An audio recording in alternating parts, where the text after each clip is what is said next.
with 5 installments having given players 89 playable characters from 40 first and third-party franchises, as well as an additional 21 characters as in-game power-ups from games not featured in the main roster, and countless other unrepresented characters in the form of Mii costumes, Super Smash Bros. Is certainly no stranger to mass amounts of content. It's really one of Nintendo's rags to riches to greedily multi-million-dollar titles, but that's not important to what we'll be talking about. While there is one piece of Smash Bros. Lost Media that's more popular if you're well versed in Lost Media or pay close attention to the Lost Media Wiki's front pages, it's not one I'll be mentioning because I feel like it's just low-hanging fruit that someone else could cover in more depth and get more attention put on. Given this, I'll be taking a less broad look at the game as a whole and more at the individual franchises that make up the game, in addition to a general focus on the game itself. Brawl was the first version of Smash I had ever played. After making friends who were heavily interested in the game, that interest passed on to me and I was subsequently fixated on it for probably more than a couple years, I would say. By then, all I wanted was to actually play the game, and with no method of running the latest 4th installment, I bought Brawl for my Wii and attempted to make some kind of fun playing it with an 8-year-old Wiimote and a janked up nunchuck that would disconnect or drift at random intervals. Either way, I had become devoted to the game, but coming to find that specific characters present in other titles had been excluded from newer games left me a little disappointed. Brawl has 35 characters, not counting alternate playable characters such as Zero Suit Samus, Sheik, and Pokemon Trainer's 3 Pokemon. Much of the previous title's roster was carried over to the new game, with the exclusion of Roy, Young Link, Mewtwo, Pichu, and Dr. Mario.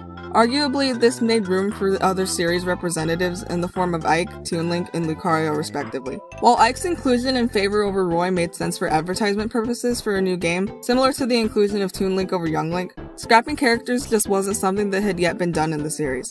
Learning this made me angry as a cringe 13-year-old, so I took to Google and the larger expanse of knowledge of my friends to find out why this was.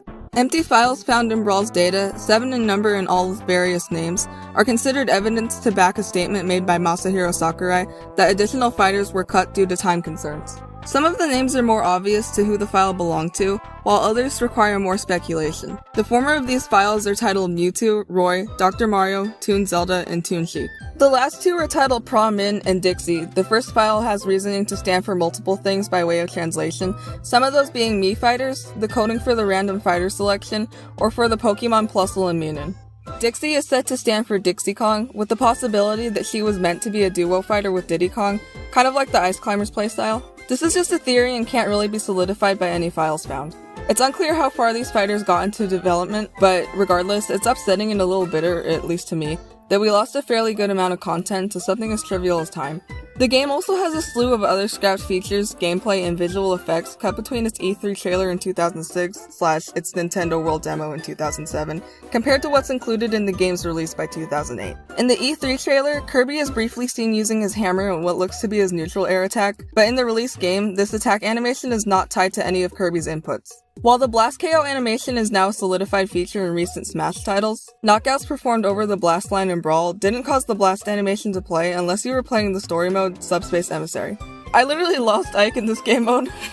His trophy is the only one I couldn't find, and it made my roster screen look just slightly off. Anyway, the trailers for the game depicted characters being blast KO'd in basic gameplay, so it's not known if the feature was reduced for the game's release, or if what was in the trailer was manufactured for demonstration purposes. I feel like I saved the best thing for last, and by thing, I really mean thing. There exists an unused render of Pit that shows him looking pretty uncannily detailed, with more feathers in his wings, grittier shading, a longer face, more individualized strands of hair, and oddly realistic hands and feet, all when compared to what can be seen in the game. My guess is that given the theming of Kid Icarus itself, this render might have had the idea of mimicking Renaissance artwork. I just think the detail specifically in the hair and clothing reminds me of it. The same kind of changes in developmental material can be found for practically every Smash game. I just thought Brawl was the most interesting case because of how much of a turning point it was for the franchise. Smash Bros. Is nothing without the games it's made up of, so I find it equally important to consider the lost media of the titles that have lent their content to Smash. Starting with the franchise that's easily the most complained about inclusion, Fire Emblem.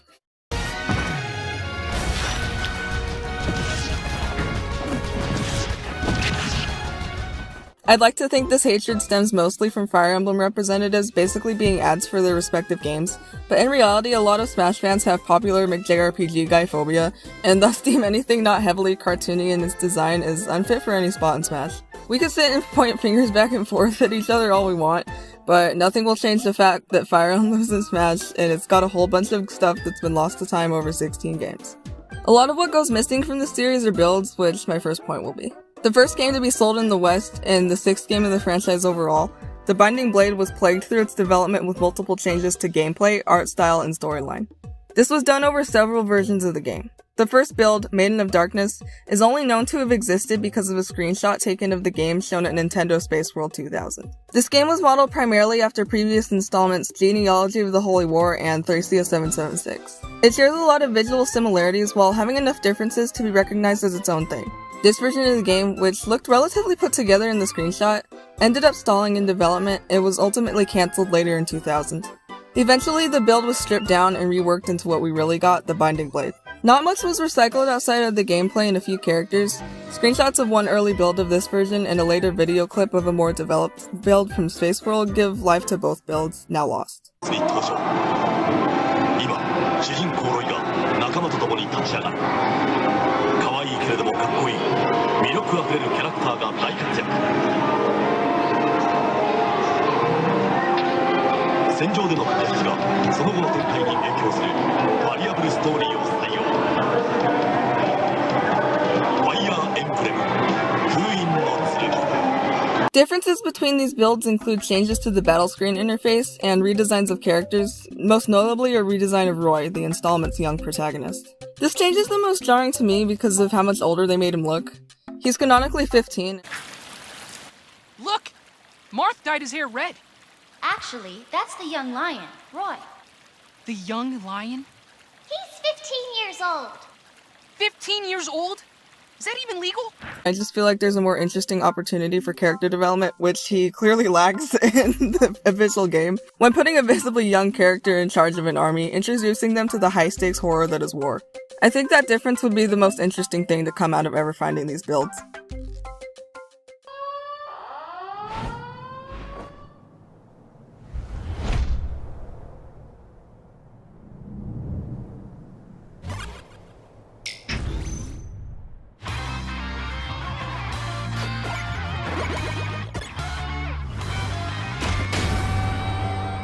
Mega Man has always been a game series I was interested in. I haven't played any of the games other than a few hours worth of Mega Man Zero, but I've always had a desire to play other games from the series. While there are a number of cancelled games and lost builds of others, the most intriguing piece of lost Mega Man media in my eyes is a cancelled anime adaptation of the series, particularly one from 1992 that didn't even make it further than conceptual cells. It was fully considered to be adapted at one point, clear from the amount of cells being found to this day. While there may not be any hope to see the animation as intended, it's even more impressive to me that cells are even still being found, as they're more prone to damage and deterioration than animation files might be, especially given that the show never made it to that stage.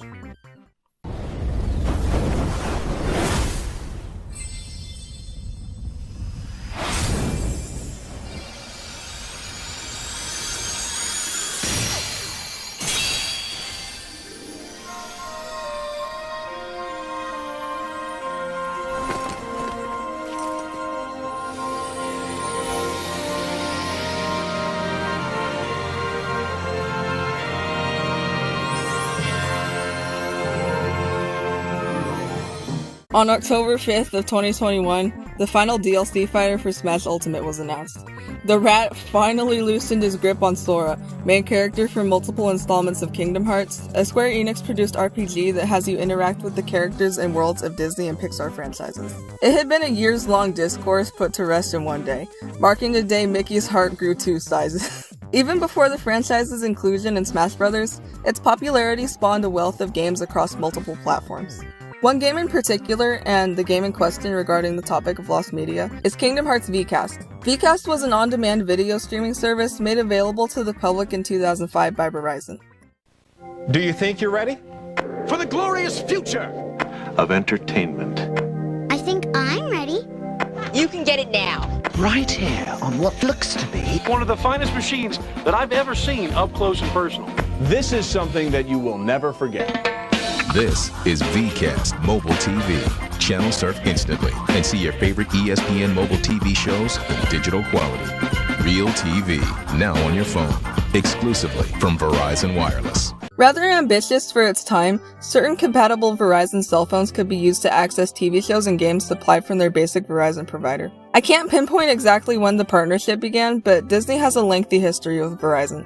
Aside from the VCast Kingdom Hearts game, the Walt Disney Company has used Verizon services to create the Mobile Magic app in 2008 to help guests navigate the Disney parks, and more recently, in 2019, began to provide Disney Plus subscriptions to Verizon customers. More entertainment than ever before, with Disney Plus, Hulu, and ESPN Plus included with the new Get More and the new Play More unlimited plans. This relationship spawned the Kingdom Hearts VCast game with no involvement from Square Enix. The game takes place on a deserted island where our protagonist wakes up, forced to find his way back to his home and his friends. Since the game was produced by Disney's internal interactive media group, it's incredibly underdeveloped and rough compared to the official installments. This results in a very liminal feeling game in my opinion. The VCast service ended in 2012, leaving this game lost since. Most of the game has been archived, save for one level. The archive also lacks a backing track and only has minimal voice, level up, and object interaction sounds. Given it's been almost a decade since it's become inaccessible,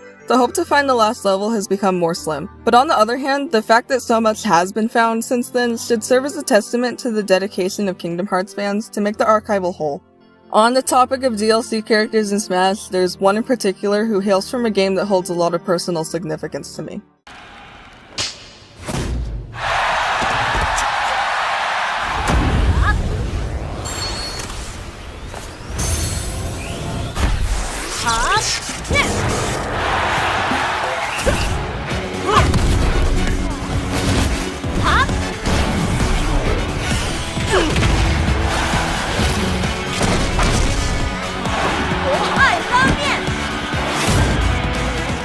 When Min Min was announced for Smash, I was one of the total 7 people ecstatic for her inclusion. I was, and still am, one of ARM's most dedicated fans from its release, so there isn't much I don't know about the game. This includes content that never saw the light of day. Stemming from an outdated article from 2017, the game's release year, a data mine alleges that there are 9 fighter files in the game's code that were unused.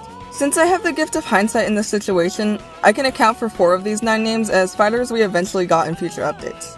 Out of the 9 names, Chain, Coil, Plant, Robo, Scroll, Sumo, Surprise, Sweet, and Twintail, I can confidently assume that Coil refers to Dr. Coil, Robo refers to Springtron, and Sweet refers to Lollipop. As for Misango, I know he definitely has a name here, I just don't know which specific name he most likely is. If I had to guess, I would say that Scroll most likely fits because his little spirit guy physically resembles a Scroll, and his backstory establishes him as a fighter from a Mayan-influenced race. So out of the last 5 names, 2 are odd to me, Chain and Twintail, because they sound like they refer to Ninjara, a fighter with chain arms, and Twintail, whose ponytails or braids act as her combat arms. However, they already have established names under Ninja and Hare, respectively. So all in all, ARMS has 5 characters who didn't make it to the game. But since Min Min's placement in Smash Bros. Brought new attention to ARMS, I have hope that we might get a second game where the potential of these characters is realized.